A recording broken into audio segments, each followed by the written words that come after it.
semuanya, selamat pagi, siang, sore, dan malam. Apa kabar? Semoga baik-baik aja ya.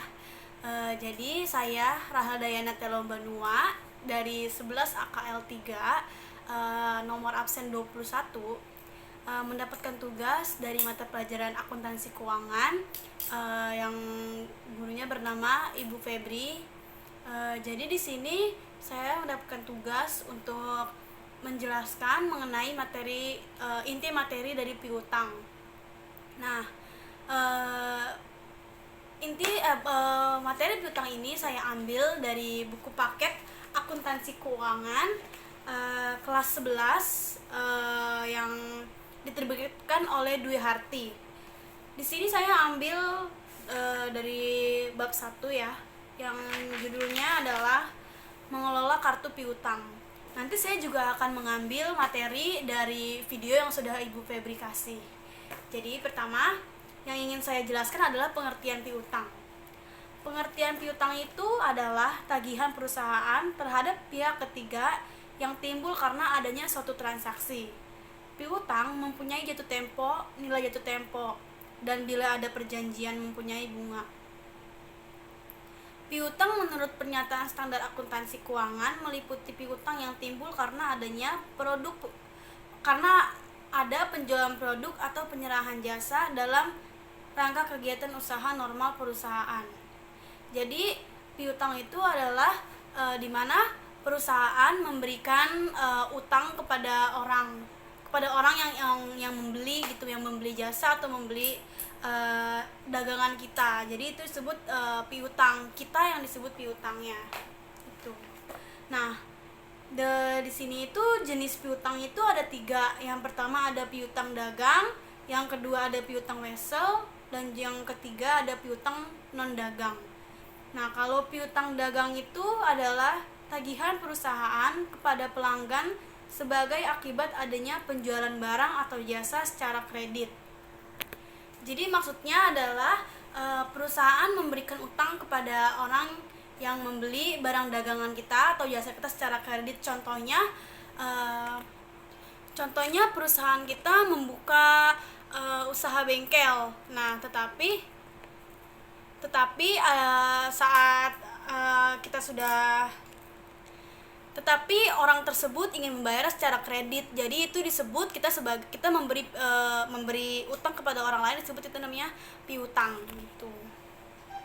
Kalau piutang dagang itu lebih ke kita menjual barang ke orang. Misalnya kita menjual makanan, misalkan kita menjual makanan seharga 100.000 cemilan gitu ya. Nah, saat kita jual, orang tersebut utang kepada kita. Jadi itu disebut namanya piutang. Jadi dia melakukan pembayaran itu secara kredit, jadi dibayar nanti gitu. Yang kedua itu ada piutang wesel. Piutang wesel yaitu piutang berupa perjanjian tertulis dari debitur karena kreditur untuk membayar sejumlah uang yang tercantum dalam surat perjanjian tersebut pada waktu tertentu di masa yang akan datang. Jadi maksudnya piutang wesel itu adalah ketika ada orang yang ingin utang kepada kita, jadi kita menggunakan surat perjanjian tertulis gitu. Dan kalau misalkan kita menggunakan piutang wesel, kalau misalkan udah tertulis jatuh temponya tanggal berapa, itu harus dibayarkan langsung per tanggal itu. Jadi nggak boleh lebih, nggak boleh kurang. Misalkan jatuh tempo 60 hari lagi, jadi yang harus kita bayar tuh 60 hari lagi, nggak boleh lewat, nggak boleh kurang juga waktunya gitu. Nah, umumnya jangka wesel berjangka tersebut lebih dari 60 hari. Apabila piutang wesel berjangka kurang dari 1 tahun, dilaporkan dalam neraca sebagai aktiva lancar. Sedangkan untuk piutang wesel, waktu lebih dari 1 tahun diperlukan sebagai piutang jangka panjang. Nah, di sini ada beberapa istilah yang berkaitan dengan wesel. Ada 3. Yang pertama ada wesel, yaitu surat perintah dari kreditur kepada debitur untuk membayar sejumlah uang pada waktu dan tempat yang telah ditentukan dalam surat tersebut. Nah, yang kedua ada wesel berbunga, yaitu wesel yang nilai nominalnya merupakan nilai pada saat penarikan. Sedangkan nilai tunai pada saat itu tempo adalah nilai nominal yang ditambah dengan bunga. Nah, yang ketiga ada wesel tidak berbunga, yaitu wesel yang nilai tunai saat jatuh tempo sama dengan nilai nominalnya. Sedangkan nilai tunai jika saat dijual belikan berkurang sebesar bunga diskonto yang diperhitungkan. Gitu. Nah, dari jenis-jenis piutang itu ada satu lagi, yaitu piutang non dagang. Piutang non dagang yaitu piutang kepada pihak lain yang timbul karena penjualan barang atau jasa secara kredit. Nah, bentuk-bentuk piutang non dagang itu ada 5. Yang pertama ada beban dibayar di muka. Beban dibayar di muka yaitu beban yang sudah dibayar perusahaan tetapi belum diakui sebagai beban pada periode yang bersangkutan karena mempunyai manfaat yang lebih dari satu periode akuntansi. Nah, biasanya itu tuh meliputi iklan dibayar di muka, sewa dibayar di muka, asuransi dibayar di muka, dan uang muka pegawai. Maksudnya dari beban dibayar di muka yaitu misalnya kita punya beban listrik, misalnya kita punya beban listrik, beban listrik tersebut sudah kita bayar selama 5 bulan, tetapi kita masih belum mengakui beban tersebut sebagai beban kita karena kita masih belum melewati masa 5 bulan itu. Jadi kita baru melewati sekitar misalkan 1 bulan, baru bulan itu aja, baru bulan misalnya dari bulan Januari sampai bulan Mei kita sudah bayar sampai bulan Mei, tetapi kita baru melewati masa bulan Januari aja, jadinya masih tersisa 4 bulan lagi yang belum menjadi beban tersebut gitu. Nah, yang kedua ada pendapatan yang masih harus diterima. Itu artinya pendapatan yang uangnya belum diterima secara tunai tetapi sudah diakui sebagai pendapatan untuk periode yang bersangkutan. Biasanya meliputi piutang bunga, piutang sewa, dan piutang jasa. Nah, yang ketiga itu ada uang muka pembelian. Uang muka pembelian yaitu uang muka atas barang yang dibeli sebagai tanda jadi pembelian. Biasanya membeli pesanan.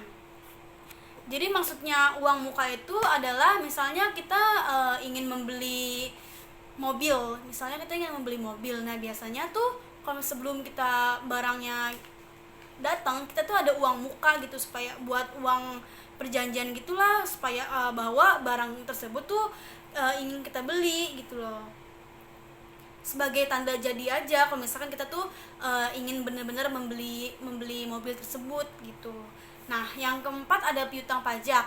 Piutang pajak adalah pajak penghasilan yang dipotong oleh pihak lain atau kelebihan-kelebihan bayar pajak. Nah, yang terakhir itu ada piutang lain-lain, yaitu piutang kepada pihak lain karena adanya hal-hal khusus. Contohnya itu ada uang muka pembelian saham, uang muka menjamin kontak, uang muka kepada anak perusahaan, terus piutang dividen, terus ada tagihan terhadap langganan untuk pengembalian tempat barang, tuntutan kerugian, terus ada kepada perusahaan maksudnya tuntutan kerugian kepada perusahaan asuransi, dan yang terakhir ada tuntutan atas pengurangan pajak gitu. Nah, jadi itu adalah bentuk-bentuk dari piutang non dagang yang ada di buku akuntansi keuangan ini gitu. Sekarang kita akan lanjut ke tugas pokok bagian piutang. Nah, jadi administrasi piutang merupakan pencatatan data dan informasi yang menyangkut piutang pada setiap debitur secara individual. Nah, kalau tugas pokok bagian piutang itu yang di dalam buku ini ada 3. Yang pertama ada mencatat transaksi keuangan yang mengakibatkan perubahan piutang pada saat debitur, seperti transaksi penjualan kredit, retur penjualan kredit, atau pengurangan harga faktur, dan penghapusan piutang yang tidak mungkin dapat ditagih. Jadi kita tuh sebagai piutang kita tuh harus mencatat transaksi-transaksi yang mengakibatkan perubahan piutang. Jadi contohnya kalau misalkan ada yang bayar utang ke kita harus catat gitu. Terus yang kedua ada melakukan pengawasan terhadap ditaatinya syarat-syarat pembayaran. Artinya pengawasan terhadap apakah debitur membayar tepat pada tanggal jatuh tempo sesuai dengan syarat pembayaran yang telah ditetapkan. Jadi kita juga harus hati-hati juga dalam pengawasan ini. Jadi supaya ketat, jangan sampai orang-orang tuh telat ngebayarnya. Kalau misalkan telat, takutnya nanti jadinya tuh nggak bisa kebayar dan kita tuh bakal rugi gitu.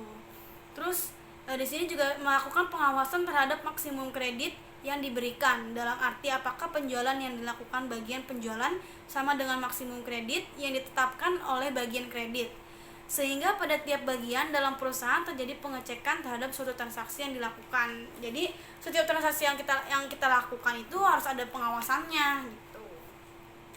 Nah, sekarang kita lanjut ke pengelolaan kartu piutang. Nah, kalau misalkan tugas dari bagian kartu piutang ini ada di buku itu ada tiga nih. Yang pertama itu Oke, tadi diralat sebenarnya bukan ada tiga. Jadi maksudnya tugas bagian kartu piutang itu pengelolaan kartu dilakukan oleh bagian kartu piutang yang berada di bawah Departemen Akuntansi.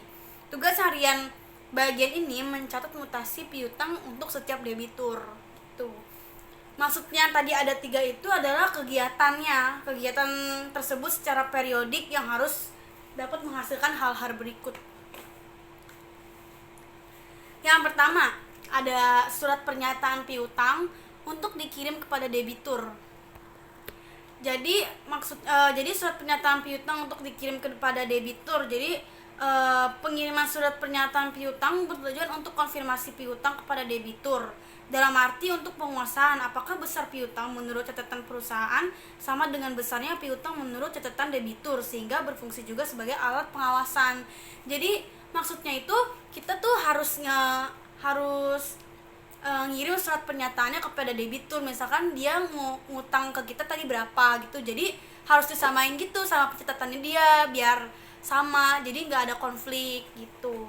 Yang kedua ada daftar saldo piutang, memuat informasi mengenai saldo piutang kepada tiap debitur pada tanggal tertentu. Nah, piutang kepada tiap debitur pada tanggal maksudnya penyusunan daftar saldo piutang di samping bertujuan untuk mengetahui saldo piutang tiap debitur.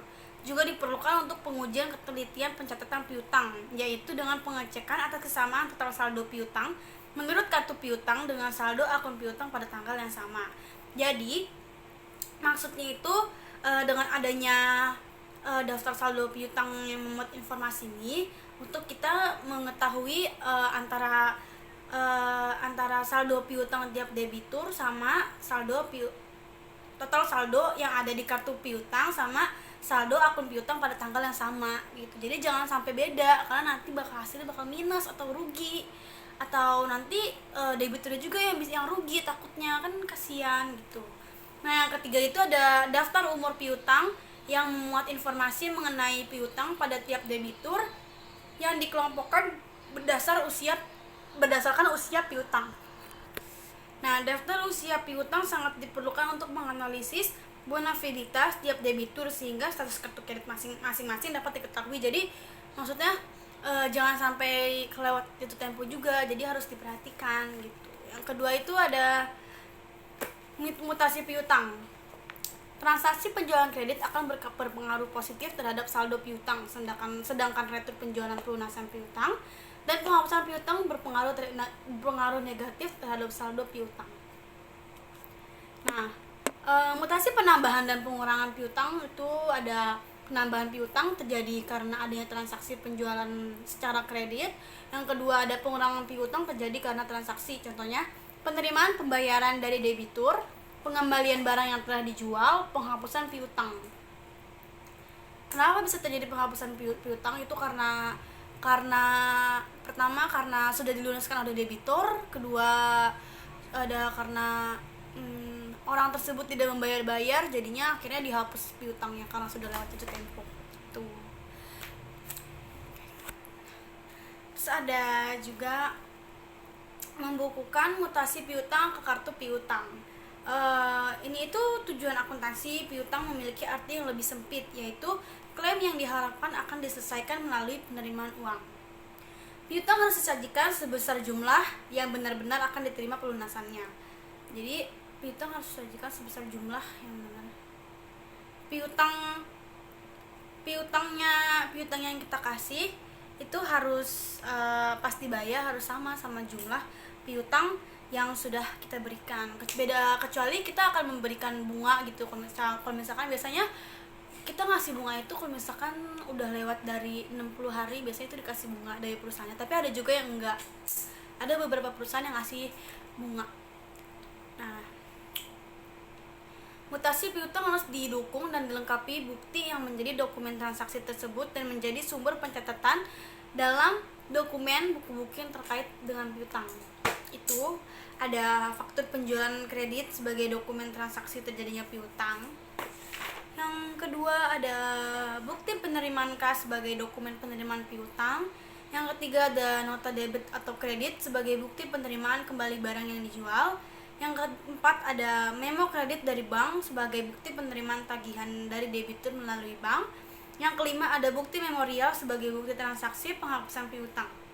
Nah, di sini ada contoh kartu piutang. Contohnya itu seperti ini.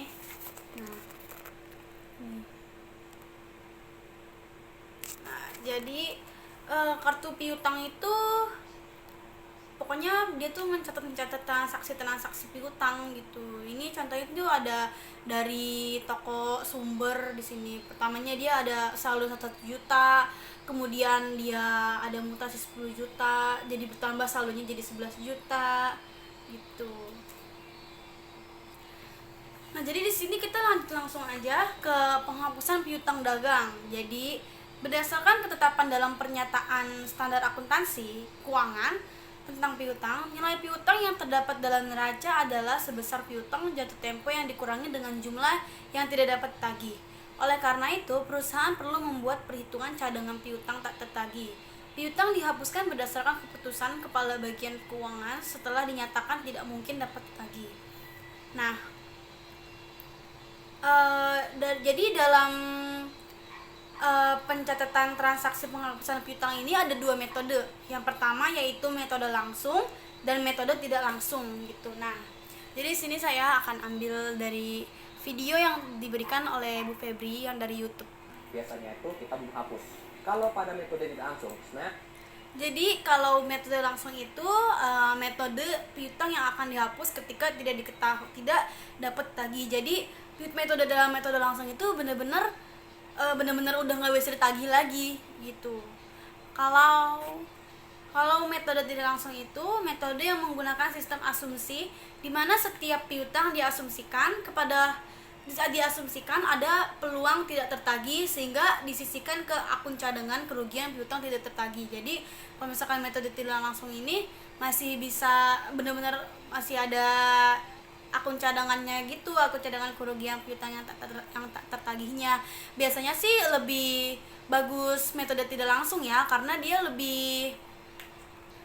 tuh udah ada proses penyisihannya dan dia tuh udah menganggap ada piutang-piutang yang tidak dapat ditagih gitu. Jadi lebih bagus.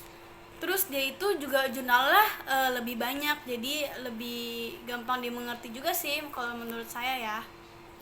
Nah, di sini ada cara penyisihan cadangan piutang tak tertagih. Yang pertama ada metode taksasi. Metode taksasi itu melakukan taksasi secara persentase misalkan berapa persen kemungkinan piutang tidak tertagih. Biasa menggunakan akun piutang dan penjualan sebagai patokan. Jadi misalkan dia punya utang 10 juta tapi baru dibayar tapi dia ada kayak ragu-ragu gitu. Misalkan dia tuh udah ada persentase berapa persennya gitu, kemungkinan piutang itu nggak dibayar gitu, misalkan 5%-nya nggak dibayar. Jadi udah ada ambang-ambang gitulah pokoknya. Terus yang kedua ada metode analisa umur piutang. Maksudnya itu cadangan kerugian piutang diukur berdasarkan lamanya umur piutang. Rata-rata umur piutang perusahaan akan menjadi patokan, dimana apabila umur piutang di atas rata-rata umur piutang perusahaan, maka dapat dipastikan piutang sebagai piutang ragu-ragu. Contohnya itu misalnya ada teman yang mau ngutang ke kita dan kita kasih jangka waktu dia untuk membayar itu selama 14 hari, tetapi saat sudah 14 hari tapi dia belum membayarkan utang dia tersebut kepada kita. Jadi piutang tersebut kita namakan dengan piutang ragu-ragu gitu. Jadi gitu. Dan piutang tersebut akan kita cadangkan. Nah, jadi di sini ada contoh soal dari metode langsung. Nah, soalnya itu ada sampai dengan tanggal 30 Januari terdapat penjualan kredit senilai 10 juta. Tanggal 30 Juni hanya 9.750 yang dapat tertagih. Sisanya tidak dapat tertagih lagi. Nah, jadi pertama di sini kita akan membuat jurnal yang pada tanggal 30 Januarinya itu jurnalnya itu kan soalnya itu kan terdapat penjualan kredit senilai 10 juta. Berarti dia piutang ya. Kita memberikan utang kepada orang lain ya. Berarti 30 Januari debitnya itu adalah piutang. Kenapa piutang? Karena piutang bertambah di debit. Nah, yang kreditnya itu penjualan 10 juta. Penjualan itu bertambah ada di kredit. Gitu. Nah, ternyata tanggal 30 Juni hanya 9.750 saja yang dapat tertagih. Jadi debitur tersebut membayarkan kepada kreditur hanya 9.750.000. Jadi jangan bingung ya. Jadi berarti pada tanggal 30 Juni ini jurnalnya itu yang di debit itu adalah kas 9.750. Kenapa kas? Karena kas kita bertambah karena debitur tersebut membayarkan kepada kita. Nah, kreditnya adalah piutang sebesar 9.750.000. Nah, kenapa piutang? Karena kan piutang kita berkurang 9.750.000 ya. Karena dia sudah membayar sebesar 9.750.000 itu. Nah, sisanya tidak dapat tertagih lagi. Nah, jurnal piutang yang tidak dapat tertagih itu yang di debit itu adalah beban piutang tidak tertagih. Karena kenapa bisa didebit? Karena beban piutang tidak tertagih karena itu udah nggak bisa ditagih lagi gitu loh. Jadi sebesar 250.000 dan kreditnya adalah piutang gitu. Nah, jadi penyatuan jurnalnya itu ada kas sebesar 9.750 berada di debit, beban piutang tidak tertagih sebesar 250 ada di debit, dan piutangnya sebesar 10 juta ada di kredit. Jadi itu udah lunas gitu. Nah, kalau misalkan soal dari metode tidak langsung ini sebenarnya sama, cuman ada cadangan kerugian piutangnya aja, perbedaannya di situ aja. Jadi soalnya sama kayak tadi, yaitu sampai dengan tanggal 30 Januari terdapat penjualan kredit senilai 10 juta. Perusahaan membuat asumsi cadangan kerugian sebesar 5%. Ternyata tanggal 30 Juni hanya 9.750 yang dapat tertagih. Sisanya tidak dapat tertagih lagi. Nah, jadi jurnalnya pada tanggal 30 Januari itu sama seperti metode yang langsung tadi, yaitu debit yang piutang di debit sebesar 10 juta, penjualan di kredit sebesar 10 juta. Nah, jadi di sini ada jurnal cadangan kerugian piutang. Jadi itu buat cadangan aja sewaktu-waktu kalau misalkan si orang debitur ini tidak membayar ke kita. Jadi asumsi cadangannya itu sebesar 5%. Jadi beban kerugian piutang di debit sebesar 500.000, cadangan kerugian piutang di kredit sebesar 500.000. Jadi itu hanya untuk cadangan aja, jadi nggak mesti harus segitu gitu, tergantung nanti dia bayar berapa. Jadi hanya untuk cadangan aja gitu. Nah, pada tanggal 30 Juni kan dia membayar sebesar 9.750 ya, sama kayak jurnal yang metode langsung tadi, yaitu kasnya sebesar 9.750 berada di debit dan piutangnya sebesar 9.750 berada di kredit. Tetap sama aja ya. Terus jurnal piutang tidak tertagih juga tetap sama seperti metode tidak langsung, yaitu cadangan kerugian piutang hanya bedanya di sini aja sih. Cadangan kerugian piutang di sininya tulisannya sebesar 250.000 dan piutangnya sebesar di kredit dan piutang di kredit sebesar 250.000. Jadi jawabannya tetap sama aja gitu, tetap 250.000 juga. Jadi yang 500.000 tadi. Nah, perbedaannya di metode tidak langsung itu ya di bagian cadangan yang ini. Jadi di metode tidak langsung itu biasanya ada cadangannya gitu. Cadangan kerugiannya kira-kira berapa nih gitu. Nah, jadi mungkin itu aja ya yang dapat saya jelasin mengenai inti dari piutang ini. Semoga apa yang saya jelasin ini bisa dimengerti oleh kalian. Maaf bila saya ada salah kata. Terima kasih.